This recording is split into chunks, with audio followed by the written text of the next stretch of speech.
Off as a building type unit that has 800 hit points and a very short 15-second lifetimer. With the really short lifetimer, the health decays very rapidly. Every 5 seconds, it loses a third of its health. That's around 270 hit points in just 5 seconds. In just 5 seconds, it's going to tank one less hit from a Hog Rider.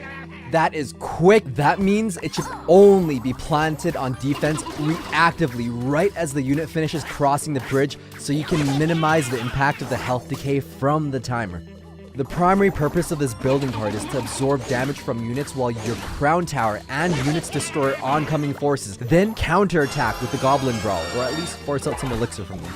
The Goblin Brawler himself has 853 hit points and does 211 damage. It packs as much punch as a Dark Prince attack. Its attack speed is fast like a Stab Goblin, and its move speed is as swift as a Lumberjack. This dude is fast. In terms of strength and damage, he's very similar to the Knight. A 1v1 in the middle, the Knight will win by just a little bit. This is very important in shifting your mindset into what kind of card the Goblin Cage is and how to use it. Think of it as a Knight that costs 3 elixir, but has 800 extra health in its first phase for 1 extra elixir. All for the cost of 4. We'll call it the Goblin Cage. The Goblin Brawler is not something you ignore. He has moderate health and damage. When a full health Brawler connects to your tower, it gets 5 punches. This is over 1,000 damage to your Prince's tower.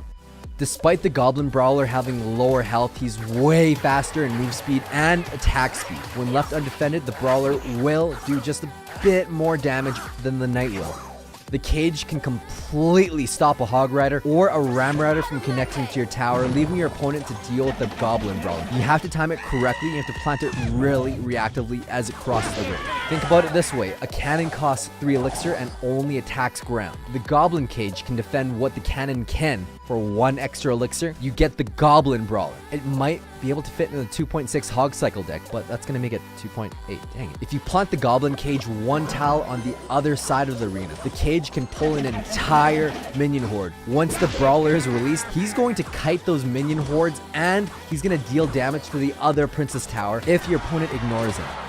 If you're defending a melee unit, you can plant the cage in a 4-3 plant to pull the opponent so both towers can defend. This also gives your tower more time to shoot while he gets pulled. If you're defending a ranged unit and you have to do the optimal 4-3 plant, the Goblin Brawler spawns too far from the ranged unit and the Musketeer is going to get some hits on the Brawler. Whereas if you plant the cage right on top of the ranged unit, that Brawler spawns on top of them and starts immediately clobbering them. That Musketeer gets 0 hits on the Brawler, and now he's just that much more threatening at full health, speeding towards their tower. This even works against Sparky. The cage can tank 1 shot. The Brawler can stab, stab, stab, and if necessary, will absorb that second attack from Sparky. For charging units like a Prince or a Battle Ram, you'll want to do the same 4-3 plant to maximize the distance of the pull. This will fully stop both Princes and Barbarians with the help of the Brawler and the tower. The Goblin Cage can even fully stop the Mega Knight. That is a positive elixir trait.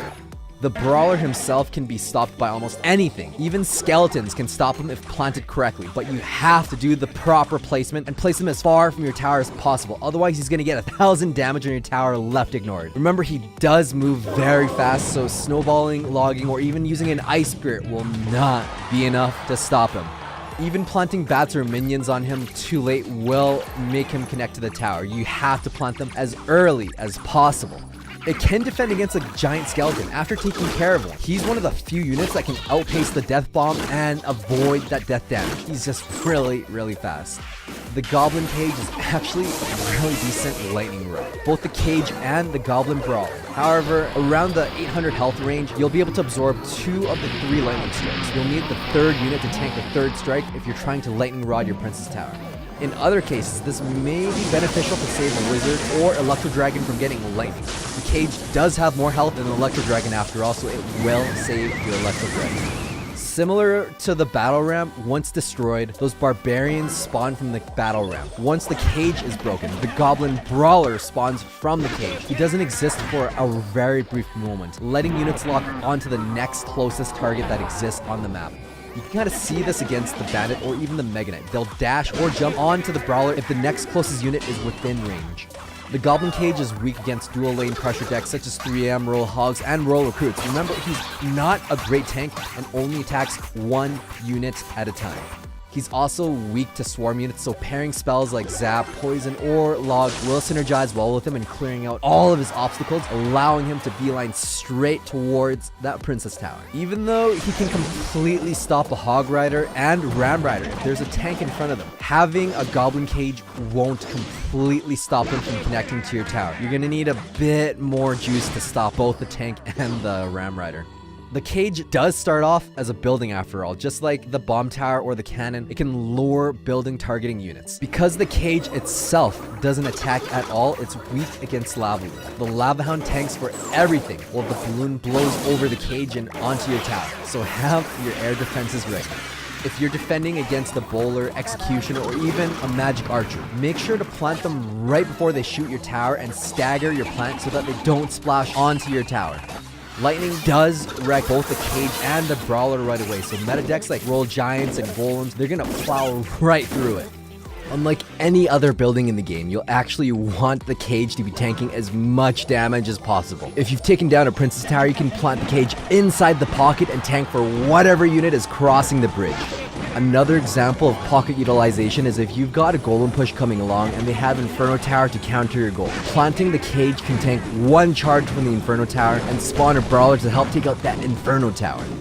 You've made it this far into the video. This means you're really into tech tips. If you've watched my ultimate building guide video, you'll know that spawners have a 1 tile hitbox radius, while all of the other attacking buildings like mortar, expo, cannon, they have a 0.6 tile hit radius. The Goblin Cage is classified as a spawner and will have a 1 tile hitbox radius. Just like all the spawners, if placed 3 tiles in the river and 3 tiles away from the Princess Tower, Fireball will be able to reach the cage, whereas Fireball cannot touch it if it's a cannon or anything else. It's useful to know if the cage is a spawner, because for placements like 4-1 that pull a lava hound, sometimes it does, sometimes it doesn't. It's all based on the type of building that you play, spawner or attacking. Overall, I think it's a very balanced card. It would be very interesting to see if this fits into the meta and what archetype it fits into.